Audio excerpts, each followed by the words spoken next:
ஒரு நாள் இயேசு தன்னுடைய சீஷர்களோடு சேர்ந்து ஒரு காணிக்கை பெட்டிக்கு எதிராக உட்காந்து காணிக்கை போடுறவங்கள பார்த்துட்டு இருக்காரு.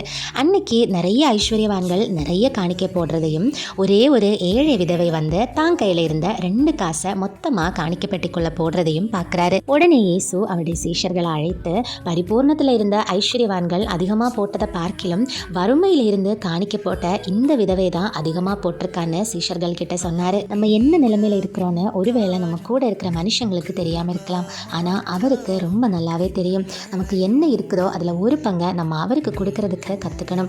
இந்த 7 விதவை ஒரு பங்கில் தன் கையில் இருந்த மொத்தத்தையுமே அந்த காணிக்கை பெட்டியில் போட்டுட்டாங்க, எந்த எதிர்பார்ப்புமே இல்லாமல். அவர் நம்ம யாருக்குமே கடங்காரனாக இருக்கவே மாட்டார். நம்ம என்ன கொடுக்குறோமோ அதில் 100 மடங்கு ஆசீர்வாதத்தை நமக்கு திருப்பி தரதான் செய்வார். இந்த விதவை சொல்லி கொடுத்த இந்த நல்ல பழக்கத்தை எல்லாருமே கற்றுக்கணும். நல்லா ப்ரேயர் பண்ணுங்க. Praise the Lord. ஆமென்.